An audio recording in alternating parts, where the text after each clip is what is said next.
Every time I've tried to take that easy path, the cliches are there for a reason. It usually doesn't work out. I mean, if it was that easy, everybody would do it. After making sure that I'm in compliance with the rules is just trying to figure out new content and figure out something that people will enjoy and get something from. But it is a big commitment to create 40 hours.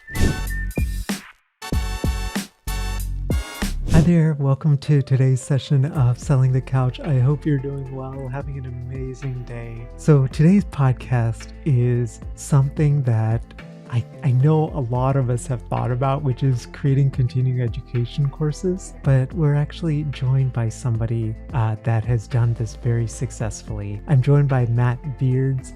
Matt is from Duke City Counseling, which is located in Texas, but Matt recently moved to New Mexico, and we are talking all about the world of continuing education courses. This is a fascinating journey. So Matt realized early on, this is like 10 years ago, so this is actually even before I created the Healthcasters podcasting course, which was in 2015. And Matt realized that the world of online education was really expanding, and Matt initially jumped in and thought there could be some really interesting opportunities as an LPC to create these courses. So Matt initially started by creating a general sort of course geared to LPCs and wasn't getting a lot of sales and kind of what I call fail forward. And figured out just over time that there might be some other opportunities there. So Matt went back to the drawing board and figured out to create a course for LPC supervisors specifically in Texas. And so we're talking about that journey, all of the lessons that Matt has learned along the way, the mistakes that Matt made, and this is just a wonderful conversation. Matt has done very well with this course, and I'm just so encouraged by all of the innovative things that we're all doing in the field.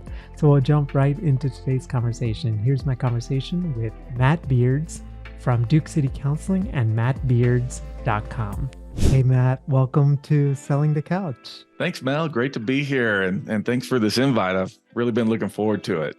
Oh my gosh, First of all, I'm so grateful that you sent that DM on LinkedIn. LinkedIn's a pretty amazing place in a very surprising way. I feel like it's like social media, but it's got the kind of the barriers because it's more of a work professional kind of vibe. So I don't know. It's been really nice, and I'm so grateful that we've been able to connect. You're doing amazing stuff in the world with both what we're going to talk about today, as well as the clinical work that you're doing in the world. And just incredibly grateful that you reached out, and looking forward to our chat today. Yeah. Thanks again. I will have to say you're a monster on LinkedIn. The amount you post and the feedback you give is really insightful. You can tell that you really do read what people are writing and take time to really give some good feedback instead of just like, cool post, man, or something like that. So that's why I reached out, because I thought, the information you offer and provide and the feedback is really quality. So I appreciate it. Thank you. Oh, you're so welcome. Yeah, it's been nice. And I think as with most things, I've kind of over the past 14 months, I've developed a system. So there's basically like 10 accounts that I engage with every day, but then I try to put and 30 minutes is kind of where I set, but I tried for what you just explained, because I see so many of these sort of general comments, and I was like, you know what, somebody's taking the time to post this. Let me actually write a thoughtful comment here. So but that's allowed us to connect. So my first question is, one of the things that you mentioned when we were direct messaging on LinkedIn, you said it this way: I learned the hard way that selling general continuing education courses online is pointless and a waste of time and money. I was wondering if you could expand on this, because it's funny to hear it, but I think there's so much wisdom underneath it. Yeah, I appreciate it. That maybe sounds harsh, but it was my experience without a doubt. When I started doing continuing education, it really started for me almost 10 years ago. And I like I was telling you, I met a person who did a similar process with online continuing education with massage therapists. And she was explaining her process and making six figures a year. And this was, 10 years ago, selling online courses. And so once you put the course out there, it was a fully automated process. And I thought, this is amazing. I want to do a similar process for therapists for continuing education in Texas. And so I went through this entire process of having a full website developed through WordPress, and it was fully customized with a web designer with all this back-end software to allow for people to take a course and get their certificate. And I mean, it was, I'd say, probably $8,000 in web design alone. And so, and then you have to create courses, which takes a lot of time and energy. And these were just generalized courses. To meet in Texas, you have to do 24 hours of continuing education every 2 years. So I was just, creating generalized information that was a downloadable PDF that they would read the information, do a quiz, take the survey, get their certificate. But these courses were being charged at, $70, $80 a course, or maybe cheaper for a shorter course. And a lot of time, a lot of money, a lot of investment. And then it dawned on me, you go onto like CEUs by net or all these other websites that are generalized continuing education courses for counselors, and you pay $50 for a subscription for the entire year, and it's unlimited CEs of whatever you want to do, all NBCC certified. So you've got the national certification, so it's approved across the board, and you can go through and do them all online for $50. So why in the world would somebody pay me $30, $40, $80 for one course for the same kind of general information that you could get online for $50, do as much as you want? So that's kind of where that came from, is the reality check that providing general CEs for people online who, for the most part, are if they're doing that, they're looking to get their hours as fast and efficient as possible. And it did not work for me. For me, it was just not a good idea to do something general. So I learned the hard way, pivoting into something very specific and niche that provides a very real service, something that you're more of an authority in, can definitely be not only more beneficial to your people, your participants, but also it's a better product for you because that's what you know, and it's really what you're good at, rather than just trying to put all these random things together to sell courses. Yeah, absolutely. So much wisdom in everything that you shared. I wanted to go a little bit deeper. So one, I feel like for many of us, when especially I think in any sort of domain beyond just therapy, right? I don't know, creating courses or podcasts, whatever it is, right? When things don't work out, I think there's always this tendency to be like, well, forget about it. I'm just going to go try something else. Or what made you, so if we could almost get a glimpse of younger Matt, who is realizing there's all these websites that exist where people can pay for a year, and then he's got a course, right? What made the younger Matt say, I want to niche down versus I want to give up? Yeah, good question. I think part of it is just the entrepreneurial spirit in general. It's another creative format.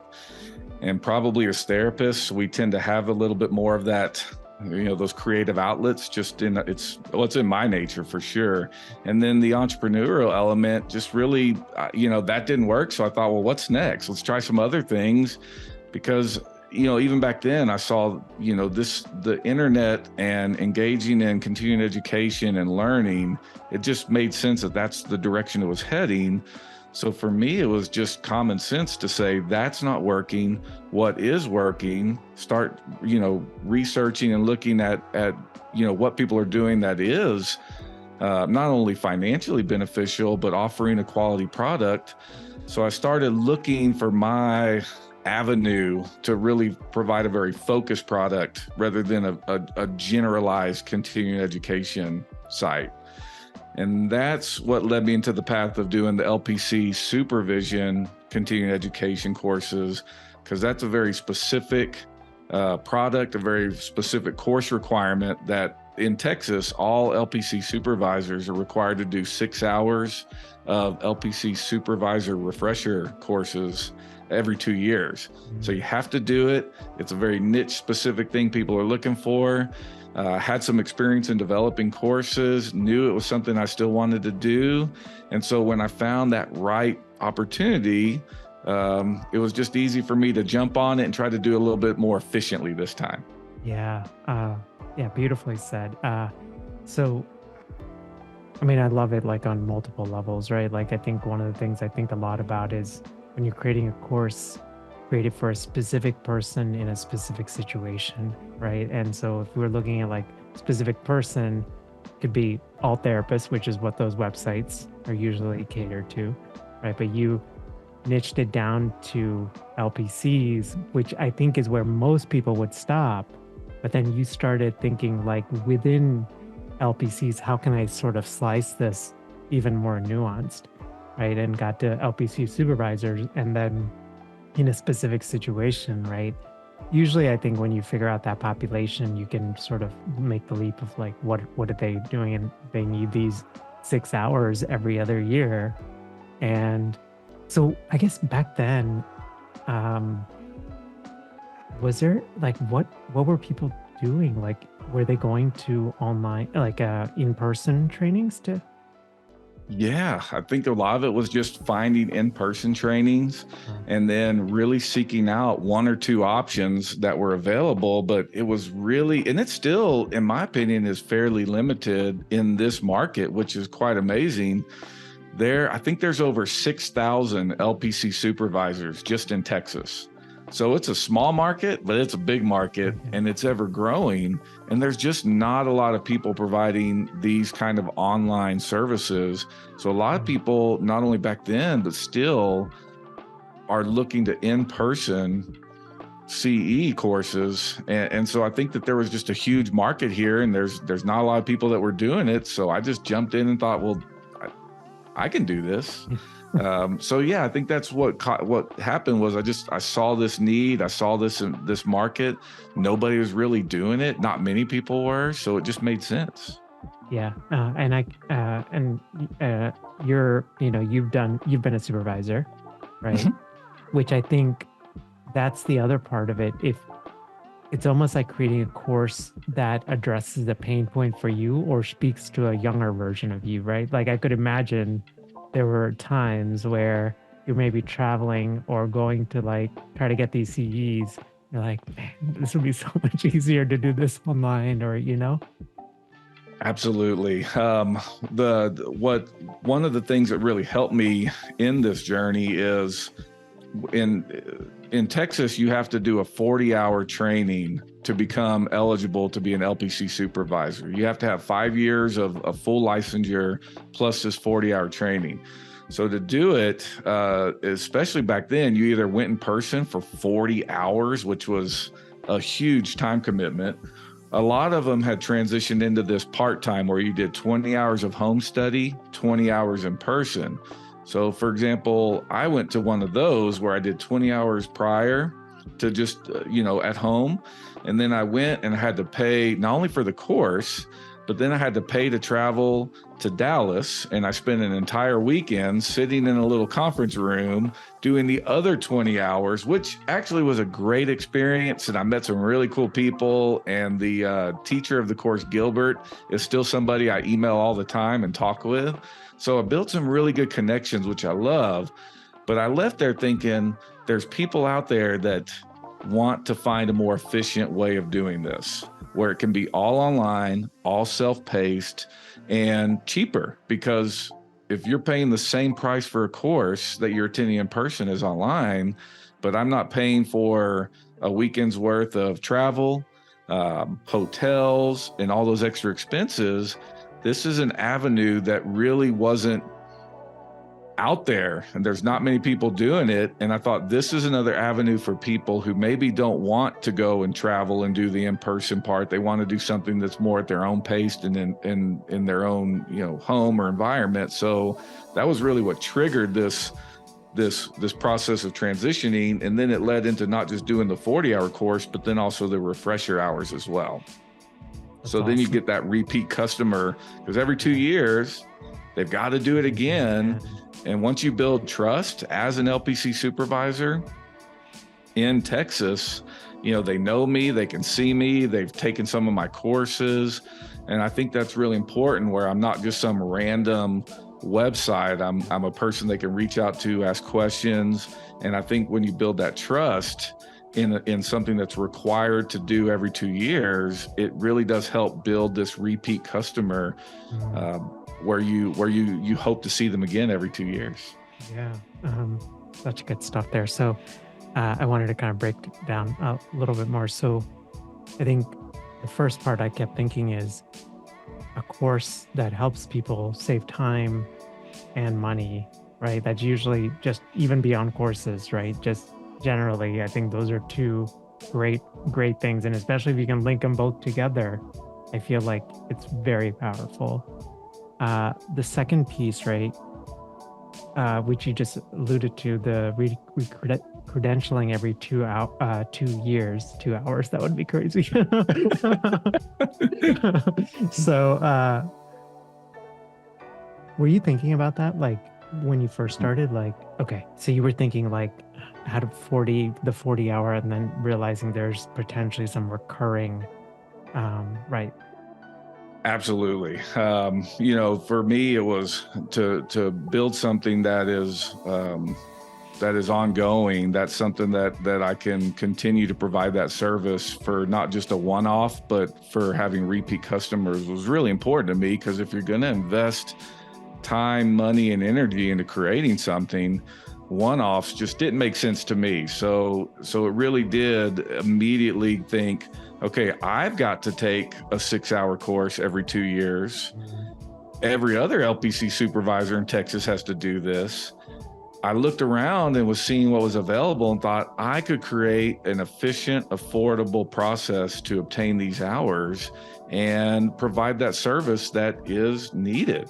And so for me, absolutely, right off the bat, I was thinking how to create a product that's repeatable and customers will continue to come back every 2 years.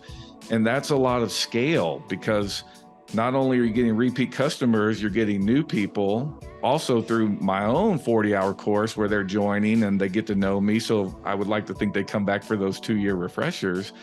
But you also get more and more people just in the field. As Texas grows, it's a huge state, more and more supervisors. So it's to me, it was a very scalable type of course, which was appealing for sure. Yeah, absolutely. It's such a different way of thinking about it than, most of us as clinicians, I think, are either trained or even taught, right? Most of us are sort of taught like face-to-face, time for income, like that sort of model. And this model of scale, especially now with so many, especially just online, right? It's a different way of thinking about it. So like real serious respect for you, like for even thinking about that 10 years ago, right? Now we can talk about it and be like, yeah, that makes sense, right? So this started with a 40-hour, I'm just make sure. So this started out with a 40-hour course, right? So you already 40 hours of content? Yeah, it was so actually it kind of worked out where it started with the idea of the 40-hour course, but in the process of doing that, what I learned is I was building out 6-hour chunks of refresher courses.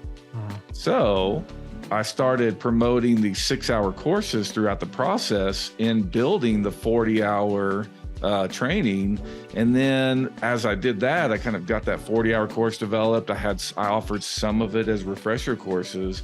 And as I got that ball rolling, that also allowed me to then start creating new content specific for refresher. But it is a big commitment to create 40 hours Yeah. worth of content. Yeah. Um, Man, okay. I have lots of questions. So you're thinking, okay, I've got to get 40 hours, and then you thought instead of just doing this in one fell swoop, let me break these into 6-hour chunks. And I could imagine also it's probably more palatable for LPC supervisors to do a 6-hour versus like 40 hours with a guy I don't know, you know? Um, Yeah. yeah, Yeah. so It's yeah. Oh, so even in those 40 hours, the LPC board requires it to be broken out into specific sections and chunks of, like 12 hours for this, 6 hours for that, 3 hours for this. So I already kind of had a format of how to break out the material to provide and meet those requirements. So it naturally worked out to have it in these chunks. So for example, the 40-hour course, when a person signs up, it's broken into multiple modules. So they take each module at a time to meet those criteria for that 40-hour course. And as they go through those modules, they do an assignment that's attached to each one, a quiz, a writing assignment. It depends on what it is. And then through that process of completing all the modules, at the end, that's when they get their certificate. But all of those modules are really, if they didn't take my course, I can take that same material and use it as refresher material. For example, one of the requirements is to educate supervisors on the different models of supervision, different strategies, and kind of like theoretical orientation for therapy. This is models of supervision. So how we want to address our supervisees. That material is required as part of the 40-hour course. But it's also a great refresher to give a seasoned supervisor insight and ideas and reminders of what kind of models you could utilize. So you kind of get a twofer when creating that material. Yeah, that's very cool. So when you started creating this, like, I don't know, this is just me. Maybe it's just, and I would be like, oh gosh, is the board gonna have some issue with this? Like me creating any of this? Like, am I like, like stepping on any toes? Like, did any of that stuff come up? And if so, how did you navigate that? Absolutely. The biggest worry is not doing anything that will get you in trouble with your licensing board, without a doubt. And in Texas, we've had a lot of changes over the last few years, with licensing and rules, and a new entity took over our license. And so lots of changes, even with how you can get your continuing education, the supervisor requirements. So you really had to be on a high level awareness of what those rules stated. And because you also deal with challenges when you're doing these kind of courses where if a rule within the LPC board changes and you already have a course based on the old rules, now you have to go back and modify all that stuff to be updated to the new rules. So yes, that is one of the biggest stressors when you're doing specific courses related to continuing education, is making sure it's congruent with current licensing requirements. But it's not that hard to do. It's not a big deal. It's just, you're always having to go check and be aware of what the new rules are. Yeah. Oh, well, I'm so glad you pointed this out, because I think this is something I notice just generally in a thing, whether it is private practice, online courses, writing a book, doing a podcast, starting a YouTube, whatever it is, right? Starting on LinkedIn, whatever. I think there's a lot of emphasis on, like, this is the easiest way to blah, blah, blah, right? But I think, and doing all of these different things now, I feel like they're all hard in their own way, right? And inevitably, like, there's no like easy path to them. And it really is, it's not like just about like resilience, but it's just, I think it's more realizing there's no situation where you're going to have 100% like clear sailing kind of thing, Yeah, every time I've tried to take that easy path, the cliches are there for a reason. It's usually doesn't work out. I mean, if it was that easy, everybody would do it. And you'd be inundated with people who are offering these same things.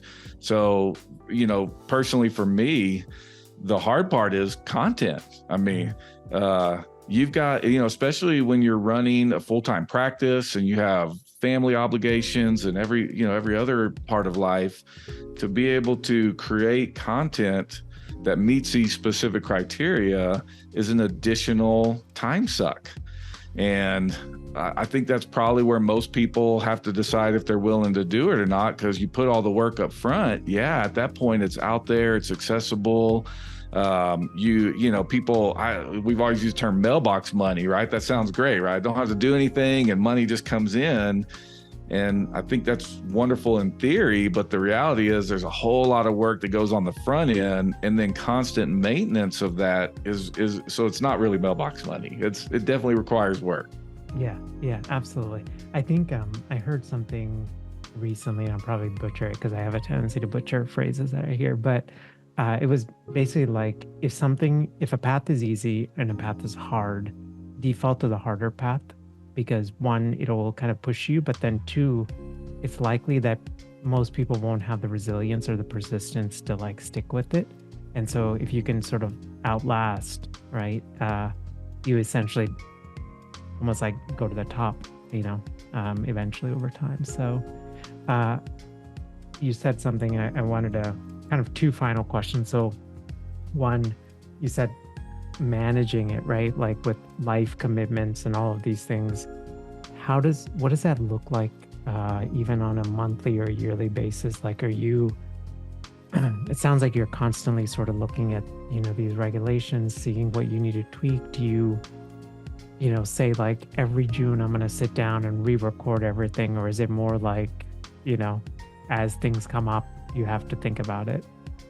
So for me, it's more as things come up.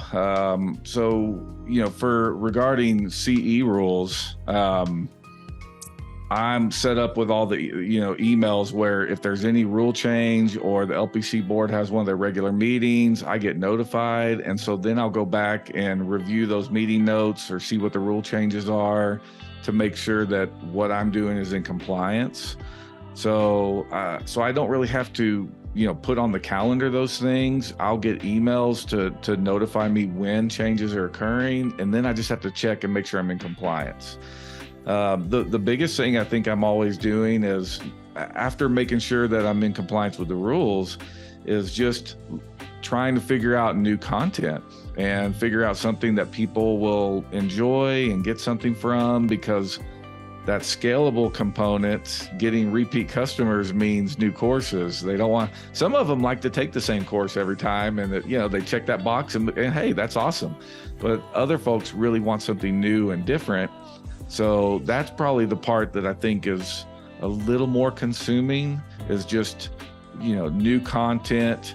And I've actually had to trying to now switch more, not being the most tech savvy person. All of my content has always been downloadable PDFs rather than video based. So it's just a lot of writing and a lot of referencing. Probably would be a lot easier to, in some ways, to do more video if I had that kind of savvy at this point, but it's all downloadable PDFs. So participants will purchase the course, download the material like an ebook, read through the material, take a quiz, do the survey, and get their certificate. So one of the things that I think is also I'm looking at is a challenge is how to engage more in that tech component with video, because the feedback I get is people want more of that. They don't want to just read a long PDF, and I get that, right? I would agree. So that's the next challenge for me, is engaging more in something that creates more video, more interaction. Definitely is a big thing for the future. Yeah, I'm so glad you're thinking about it, because also at another level, think about it like your existing students that are taking it. If they see you on video, there's more of that human connection, and I would suspect it would increase retention and future signups and even word of mouth kind of things. Yeah, definitely. I would say lean into it, because I think there's some neat opportunities there. Matt, the final question I had for you was, I feel like it's one thing to create these courses, it's another thing to market them. And I feel like this probably could be an episode on its own, but what would you say is like well, maybe a two-parter. So what's like the best ways that you found to market this? And then what's like the biggest mistake that you made in the marketing? Yeah, good question, Mel. So when it comes to mistakes, it makes me go back to 10 years ago, and I think of so many funny things I did. So one thing I did is I spent a bunch of money on postcards. I had these postcards made through one of those online services where it had my information and some course material. And then I was hand putting stamps on by hand and then going to the mailbox and sending these to hundreds of people whose license was coming up for renewal soon.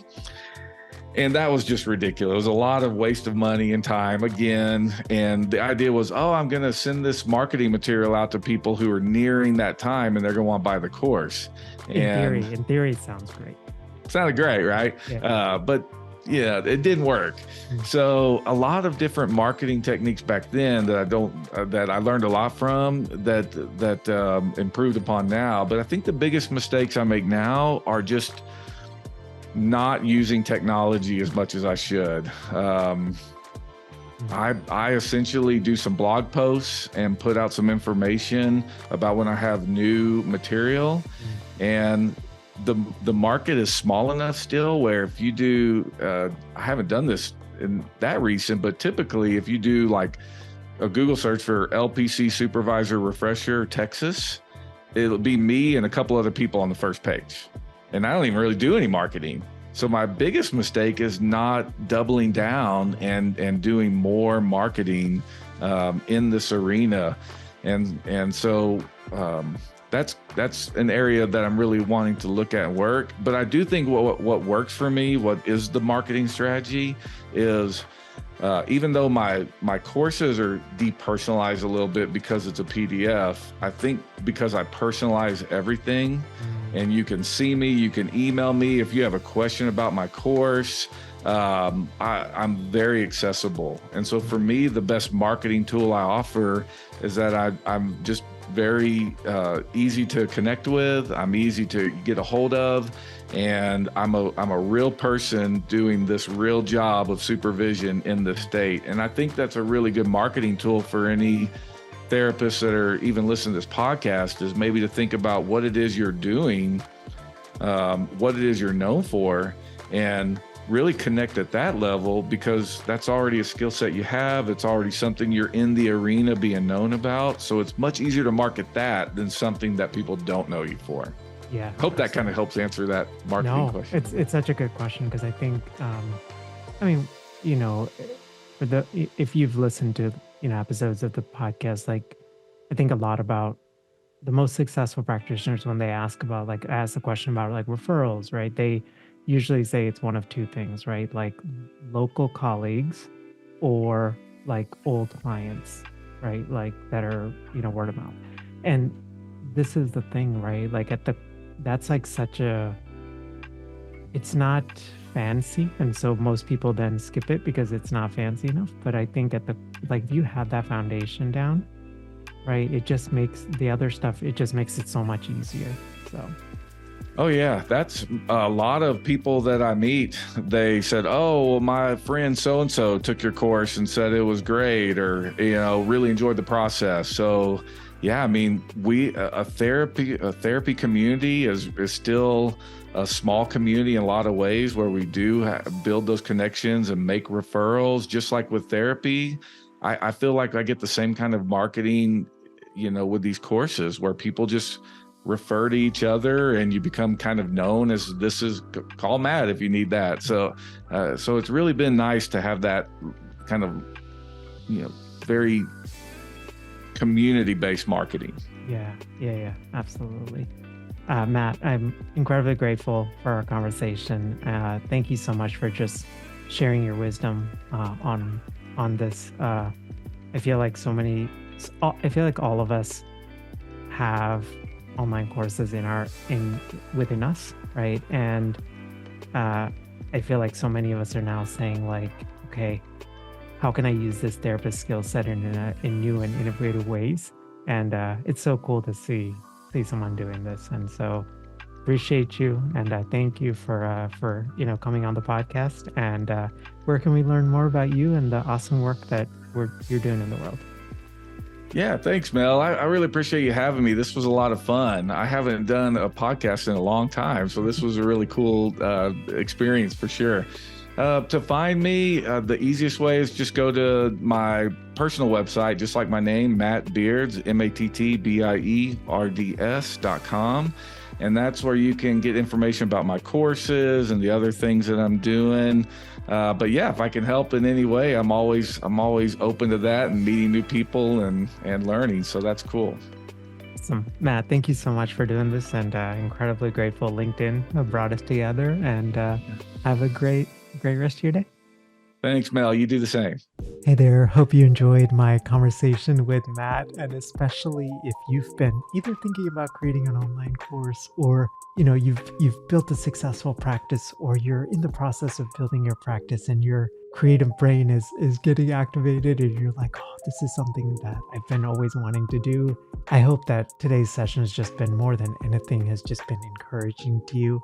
I feel like, when I got licensed as a psychologist now 12 years ago, these kind of things, I just remember still, like, there was such stigma around, like, doing things like creating courses or being like a public speaker or writing a book, like maybe less so with writing a book, but like being a public speaker or even like posting on social media.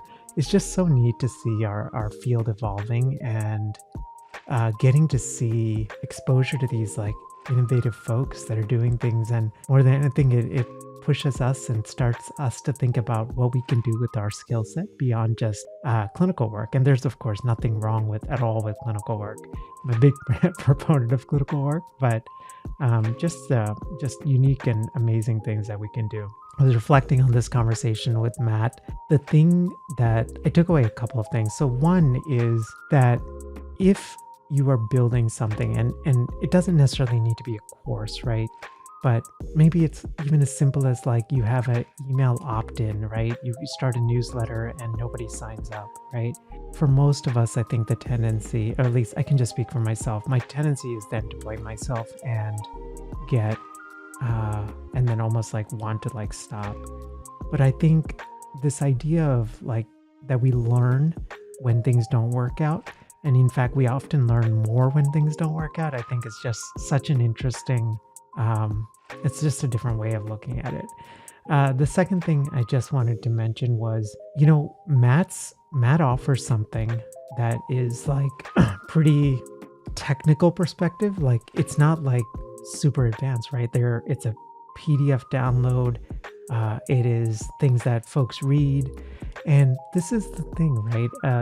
Something that I struggle with is sometimes I think when I'm going to put something out in the world, it's got to be the best, it's got to have pro level this, pro level that, and I've got to be super articulate and all of these things. And the reality more is, and the more I talk to, especially our colleagues that are doing like really cool things, the theme that seems to come up over and over is that they're willing to take that first step, realizing it's one step in a larger journey.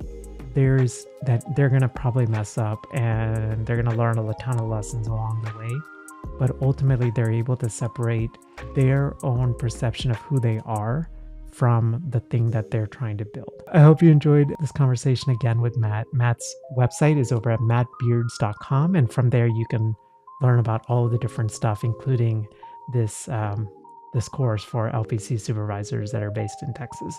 Have a great rest of your day, and I will talk to you soon. Bye.